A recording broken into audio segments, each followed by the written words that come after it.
அனைவருக்கும் வணக்கம். இன்னைக்கு நாம நம்மளுடைய சேனல்ல என்ன பதிவுகளில் பார்த்து தெரிஞ்சுக்க போறோம் அப்படின்னு பார்த்தீங்கன்னா, ராசி சக்கரத்தில் முதல் ராசியாக இருக்கக்கூடிய மேச ராசி நேயர்கள் அனைவருக்குமே அடுத்து வரக்கூடிய 7 நாள் எப்படிப்பட்ட சிறப்பு வாய்ந்த நாட்களாக இருக்க போகுது.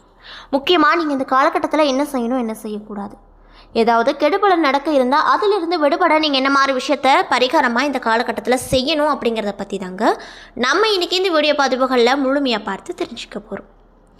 இந்த பதிவுகள் அனைத்துமே இந்த மேசராசி நேயர்கள் அனைவருக்குமே பயன் கொடுக்கக்கூடிய வகையில் தான் இருக்கும். ஸோ வீடியோவை ஸ்கிப் பண்ணாமல் தொடர்ச்சியாக பாருங்கள்.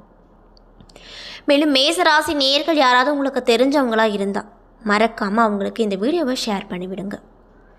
அதே போல் உங்களுக்கு பழனியில் குடிகொண்டு இருக்கக்கூடிய அந்த முருகப்பெருமானை ரொம்ப பிடிக்கும் அப்படின்னா அந்த வீடியோக்கு ஒரு லைக் பண்ணிவிட்டு உங்களுடைய ஆழ்மனதில் நிறைவேறாத ஒரு விஷயத்தை வேண்டுதலாக நினைத்து கொண்டு நம்மளுடைய கமெண்ட் பாக்ஸில் பழனி ஆண்டவனுக்கு அரோகரா அப்படின்னு சொல்லிட்டு மறக்காமல் 3 முறை பதிவு பண்ணுங்கள்.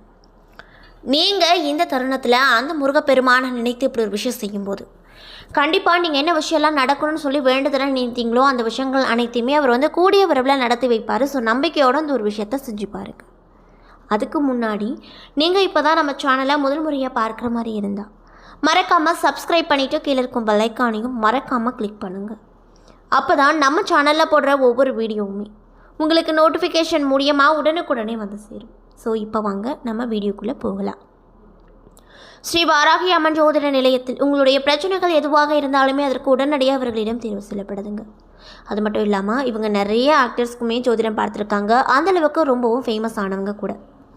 மேலும் நீங்கள் இவங்களை போய் நேரில் தான் பார்க்கணும் அப்படின்ற அவசியமே கிடையாது. கான்டாக்ட் நம்பர் மூலியமாக தொடர்பு கொண்டு உங்கள் பிரச்சனைகள் அனைத்திற்கும் சிறப்பான தகவலை இவர்களிடம் பெற முடியும். மேலும் நீங்கள் உங்கள் பிரச்சனைகளுக்கு உடனடியாக தீர்வு காணணும் அப்படின்னு நினச்சா டிஸ்கிரிப்ஷனில் உங்களுடைய கான்டாக்ட் நம்பர் ஆட் பண்ணியிருக்கோம். ஸோ மறக்காமல் தொடர்பு கொண்டு பையன் பெற்றுக்கோங்க. திருக்கணித பஞ்சாங்கத்தின் படி நவக்கிரகங்களின் சஞ்சாரத்தை பார்ப்பதால் சூரியன் சிம்ம ராசியில் இருக்கார், செவ்வாய் ரிஷப ராசியில் இருக்கார். மேலும் 26ஆம் தேதி மிதுன ராசிக்கு சென்றிருக்கார். அதே போல் புதன் வக்ரகதி அடைந்து கடகத்தில் அமர்ந்திருக்காரு. மேலும் 28ஆம் தேதி புதன் பகவான் வக்ர நிவர்த்தி ஆகிறாரு. மேலும் ரிஷபத்தில் குரு சஞ்சரிக்கிறாரு. சுக்கிரன் சிம்ம வீட்டில் அமர்ந்திருக்காரு. மேலும் 24ஆம் தேதி கன்னிக்கு இடம்பெயர்ச்சி ஆக போகிறாரு. மேலும் கும்பத்தில் சனி பகவானும், மீனத்தில் ராகு பகவானும், கன்னியில் கேது பகவானும் சஞ்சரிக்கிறாங்க. அது மட்டும் இல்லாமல் இந்த வாரத்தில் வேறு கிரக மாற்றங்கள் எதுவும் இல்லை அப்படின்னு சொல்லப்படுதுங்க. சந்திரன் இந்த வாரம் மீனம், மேஷம், ரிஷபம், மிதுனம் ஆகிய 4 ராசிகளில் பயணம் செய்கிறாரு. சிம்மம், கன்னி, துலாம், விருச்சகம் ஆகிய 4 ராசிக்காரர்களுக்கு சந்திராஷ்டமம் இருப்பதால் எந்த ஒரு விஷயம் செய்தாலுமே அதில் நீங்கள் கூடுதல் கவனத்தோடு பொறுமையோடு செய்வது ரொம்ப நல்லது அப்படின்னு சொல்லப்படுதுங்க. மேலும் இந்த வாரம் கிரகங்களின் சஞ்சாரம் மற்றும் கூட்டணி பார்வைகளால் இந்த மேசராசி நேயர்கள் அனைவருக்குமே அடுத்து வரக்கூடிய 7 நாட்கள் எப்படிப்பட்ட சிறப்பு வாய்ந்த நாட்களாக இருக்க போகுது அப்படின்றத பற்றி தாங்க நம்ம இன்றைக்கி இந்த வீடியோ பதிவுகளில் முழுமையாக பார்த்து தெரிஞ்சுக்க போகிறோம். இந்த பதிவுகள் அனைத்துமே உங்களுக்கு பயன் கொடுக்கக்கூடிய வகையில் தான் இருக்கும். ஸோ வீடியோவை ஸ்கிப் பண்ணாமல் தொடர்ச்சியாக பாருங்கள். வீரத்தை அணிகலனாக கொண்டு செவ்வாயை அதிபதியாக பெற்றிருக்கக்கூடிய ராசி தான் மேசராசி. மேலும் உங்களுக்கு இந்த 7 நாள் எப்படி இருக்குன்னு பார்த்தீங்கன்னா, நவகிரக நாயகர்களின் முதல்வராக இருக்கக்கூடிய சூரிய பகவான் உங்கள் ராசிக்கு இந்த 7 நாட்களில் 5வது இடத்துல அமர போகிறாரு. இதனால் உங்களுக்கு என்ன மாதிரி பலன் கிடைக்குன்னு பார்த்தீங்கன்னா, தூரதேச பயணங்களின் மூலமாக உங்களுக்கு நன்மைகள் கண்டிப்பாக உருவாக போகுது. செலவுகள் அதிகரித்து பண பற்றாக்குறை இந்த காலகட்டத்தில் உங்களுக்கு ஏற்பட போகுது. அதனால் பண விஷயத்தில் நீங்கள் ரொம்ப கவனமாக இருக்கணுங்க. அதே நேரத்தில் எப்படியாவது பண வரவு உங்களுக்கு இருந்து கொண்டே இருக்கும். ஏதோ ஒரு வழியில் உங்களுக்கு பணம் அப்படிங்கிறது கிடைத்து கொண்டே இருக்குங்க. மேலும் சந்திர பகவானுடைய நகர்வு கூட இந்த 7 நாட்களில் மிக சாதகமாக உங்களுக்கு இருக்குது. இதனால் உங்களுடைய வியாபாரத்தில் விருத்தி அடையும். மேலும் செவ்வாய் பகவான் இந்த 7 நாட்களில் உங்கள் ராசியில் 2 மற்றும் 3ஆம் இடத்துல அமர்வதால் அரசாங்க வேலைகளில் எச்சரிக்கையாக நீங்கள் இருக்க வேண்டுங்க. காரிய தடைகள் ஏற்பட்டாலுமே கவலை வேண்டாம். மேலும் புதன் பகவான் உங்கள் ராசியில் இந்த 7 நாட்களில் 4 மற்றும் 5ஆம் இடத்தில் அமர்வதால் என்ன மாதிரி பலன் உங்களுக்கு கொடுப்பாருன்னு பார்த்தீங்கன்னா, சுப காரியங்கள் அனைத்துமே வீட்டில் நல்லபடியாக சொன்ன தேதிக்கு நடக்கும். வெளியூர் பயணங்களால் பண விரயம் ஏற்படும். தெய்வ வழிபாட்டின் மூலமாக உங்களுக்கு கண்டிப்பாக நன்மைகள் கிடைக்கும்.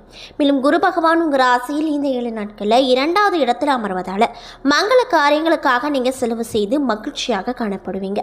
மேலும் ஆன்லைன் வர்த்தகங்கள் நஷ்டத்தை ஏற்படுத்தும். அதே போல் கணவன் மனைவி உறவு மேம்படும்.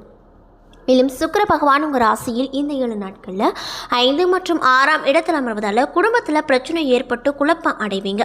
மேலும் மனைவியின் ஆசையை நிறைவேற்ற பாடுபடுவீங்க. மேலும் சனி பகவான் உங்கள் ராசியில் 11ஆவது இடத்துல இந்த 7 நாட்கள் அமர்வதால் தொழிலில் எதிர்பார்த்த லாபங்கள் கிடைக்கும். பண தட்டுப்பாடு பெருமளவில் குறையும். குடும்பத்தாரை பற்றிய கவலைகள் நீங்கும். மேலும் ராகு பகவான் உங்கள் ராசியில் 12ஆம் வீட்டில் அமர்வதால் வீண் கெட்ட பெயர் வராமல் பார்த்து கொள்வது ரொம்ப ரொம்ப நல்லது. அது மட்டும் இல்லாமல் துக்ககரமான நிகழ்ச்சிகளில் கலந்து கொள்ள வேண்டிய கட்டாயம் ஏற்படும். மேலும் கேது பகவான் உங்கள் ராசியில் இந்த 7 நாட்களில் 6ஆவது இடத்தில் அமர்வதால் தொழிலில் மந்த நிலை ஏற்படும். நெருங்கிய நண்பர்கள் உதவி செய்வாங்க. புதிய நண்பர்களிடம் நீங்கள் இந்த காலகட்டத்தில் ரொம்பவே எச்சரிக்கையாக இருக்க வேண்டியது அவசியமான ஒரு விஷயமா பார்க்கப்படுதுங்க. அதே போல் மேச ராசியில் அஸ்வினி, பரணி, கார்த்திகை என 3 நட்சத்திரம் இருக்குது. கிரக நிலையை ஆராய்ந்து பார்க்கும்போது தனவாக்கு குடும்பஸ்தானத்தில் குருவும் செவ்வாயும் இருக்காங்க. சுகஸ்தானத்தில் புதன் இருக்கார். பஞ்சம பூர்வ புண்ணிய ஸ்தானத்தில் சூரியனும் சுக்கிரனும் இருக்காங்க. ரணருண ரோகஸ்தானத்தில் கேது இருக்காரு. லாபஸ்தானத்தில் சனி இருக்காரு. அயன சைன போகஸ்தானத்தில் ராகு இருக்காரு. மேலும் உங்களுக்கு இந்த 7 நாள் எப்படி இருக்கும் அப்படின்னு பார்த்தீங்கன்னா, நீங்கள் ஆராய்ந்து செய்யும் காரியங்களில் சாதகமான பலன்கள் கிடைக்கும். உடல் ஆரோக்கியத்தில் கவனம் தேவை. மருத்துவம் சார்ந்த செலவுகள் நேரிடும். ஆயுதங்களை கையாளும் போது ரொம்ப கவனமாக இருக்கணும். மேலும் வாகனங்களை ஓட்டும் போது எச்சரிக்கை ரொம்ப அவசியங்க. மேலும் அடுத்தவர்களுக்கு உதவி செய்ய போய் வீண் பழி ஏற்பட வாய்ப்பு இருக்குது. அதனால் பார்த்து கவனமாக இருந்துக்கோங்க. தொழில் மற்றும் வியாபாரம் தொடர்பான அலைச்சல்கள் அதிக அளவில் இருக்கும். ஆனாலுமே பணவரத்து திருப்தியை ஏற்படுத்துங்க. வாடிக்கையாளர்களின் கருத்துக்களுக்கு மதிப்பு கொடுப்பது நன்மையை கொடுக்கும். மேலும் உத்தியோகத்தில் கூடுதல் பணி சுமை ஏற்க வேண்டிய சூழ்நிலை வரக்கூடும். மேல் அதிகாரிகளிடம் உங்களது கருத்துக்களை தெரிவிக்கும் போது கவனமாக பேசுவது இந்த காலகட்டத்தில் முக்கியமான ஒரு விஷயமா மேச ராசி நேயர்களுக்கு பார்க்கப்படுது. மேலும் குடும்பத்தில் நிம்மதி குறையலாம். கணவன் மனைவிக்கிடையே ஒருவர் இந்த காலகட்டத்தில் அனுசரித்து செல்வது ரொம்ப நல்லதுங்க. மேலும் பிள்ளைகள் விஷயத்தில் கவனம் செலுத்துவது நல்லது. உறவினர்களின் வருகை இருக்கும். பெண்களுக்கு சமையல் செய்யும் போது கவனம் தேவை. மேலும் அரசியல் துறையில் இருக்கக்கூடியவங்களுக்கு பெயரும் புகழும் கௌரவமும் தானாகவே தேடி வரும். இதனால் நீங்கள் ரொம்பவே மனமகிழ்ச்சியோடு காணப்படுவீங்க அப்படின்னு சொல்லப்படுது. மேலும் கலைத்துறையில் இருக்கக்கூடியவங்களுக்கு நிலுவையில் இருந்த பணத்தொகைகள் கைக்கு வந்து சேரும். மாணவர்களுக்கு கல்வியில் முன்னேற்றம் காண கூடுதல் கவனம் செலுத்துவது ரொம்ப நல்லது அப்படின்னு சொல்கிறாங்க. மேலும் இந்த மேச ராசியில் இருக்கக்கூடிய அஸ்வினி நட்சத்திரக்காரர்களுக்கு இந்த 7 நாள் எப்படி இருக்குன்னு பார்த்தீங்கன்னா, பூர்வீக சொத்துக்கள் ஏதாவது இருந்தால் அதில் இருக்கக்கூடிய இழுப்பறைகள் அனைத்துமே மாறும். தொழிலில் இருந்து வந்த மந்த நிலைகள் மாறும். கொடுக்கல் வாங்குதலில் இருந்து வந்த சிக்கல்கள் அனைத்துமே நீங்கும். அது மட்டும் இல்லாமல் கண் முன்னே தலைவிரித்தாடும் செலவுகளை சமாளிக்க வருமானத்தை தேடி ஓட வேண்டிய நிலைகள் வரக்கூடும். மேலும் பரணி நட்சத்திரக்காரர்களுக்கு இந்த 7 நாள் எப்படி இருக்க போகுதுன்னு பார்த்தீங்கன்னா, குடும்பத்தாரோடு வாக்குவாதங்களில் ஈடுபட வேண்டாம். குடும்பத்தாரின் வெறுப்புக்கு ஆளாகாமல் பார்த்து கொள்ளுங்கள். மேலும் செல்வாக்கும் அந்தஸ்தும் பாதிக்கப்படும். கொடுத்த வாக்கை காப்பாற்ற முடியாமல் போகக்கூடும். மனதில் விரக்தி மேலோங்கும். தாயாரின் உடல்நல பாதிப்படையும். வண்டி வாகனங்களில் விரைய செலவு ஏற்படும். ஆக மொத்தத்தில் பரணி நட்சத்திரக்காரர்கள் இந்த 7 நாட்கள் ரொம்ப கவனமாக இருக்கணும். அதே போல் கார்த்திகை 1ஆம் பாதம் நட்சத்திரக்காரர்களுக்கு இந்த 7 நாள் எப்படி இருக்குன்னு பார்த்தீங்கன்னா, தொழில் மற்றும் வியாபாரத்தில் கவனம் செல்லாது. சிலர் சொந்த பந்தங்களை விட்டு பிரிந்து செல்ல நேரிடும். இன்னும் சிலருக்கு உறவு பகைக்கும். கணவன் மனைவி உறவு நன்றாக இருக்கும். ஆரோக்கியம் திருப்தியை ஏற்படுத்தும். இந்த மாதிரி தான் கார்த்திகை நட்சத்திரக்காரர்களுக்கு இந்த 7 நாள் அமைப்பட்டிருக்கு. மேலும் நீங்கள் இந்த காலகட்டத்தில் என்ன விஷயங்களை பரிகாரமாக செய்யணும்னு பார்த்தீங்கன்னா, துர்க்கை அம்மனை செவ்வாய்க்கிழமை மற்றும் வெள்ளிக்கிழமையில் பூஜித்து வணங்கி வர எல்லா நன்மைகளும் உங்களுக்கு உண்டாகும். மன துயரம் நீங்கும்.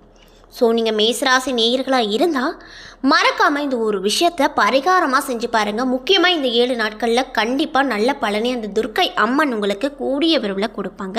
நம்பிக்கையோடு இந்த ஒரு விஷயத்தை செஞ்சு பாருங்கள். என்ன நண்பர்களே, இந்த வீடியோ பதிவுகளில் நாம் மேசராசி நேயர்கள் அனைவருக்குமே அடுத்து வரக்கூடிய 7 நாள் எப்படிப்பட்ட சிறப்பு வாய்ந்த நாட்களாக இருக்க போகுது, மேலும் நீங்கள் இந்த காலகட்டத்தில் என்ன செய்யணும் செய்யக்கூடாது, ஏதாவது கெட்ட விஷயம் நடக்கிறதா அதுக்கு அந்த விஷயத்தை தடுக்க என்ன மாதிரி விஷயங்களை பரிகாரமாக செய்யணும் அப்படிங்கிறத பற்றி தெளிவாக அந்த வீடியோவில் பார்த்துருப்போம். இந்த பதிவுகள் அனைத்துமே மேசராசி நேயர்கள் அனைவருக்குமே பயன் தரக்கூடிய வகையில் தான் அமைஞ்சிருக்கும். ஸோ வீடியோ பிடிச்சிருந்தால் லைக் பண்ணுங்கள், ஷேர் பண்ணுங்கள். அது மட்டும் இல்லாமல் உங்களுக்கு பழனி ஆண்டவனை ரொம்ப பிடிக்கும் அப்படின்னா இந்த வீடியோக்கு ஒரு லைக் பண்ணிவிட்டு உங்களுடைய ஆழ்மனதில் நீண்ட நாள் நிறைவேறாத ஒரு விஷயத்தை வேண்டுதலாக நினைத்து கொண்டு நம்மளுடைய கமெண்ட் பாக்ஸில் பழனி ஆண்டவனுக்கு அரோகரா அப்படின்னு சொல்லிட்டு மறக்காமல் 3 முறை பதிவு பண்ணுங்கள்.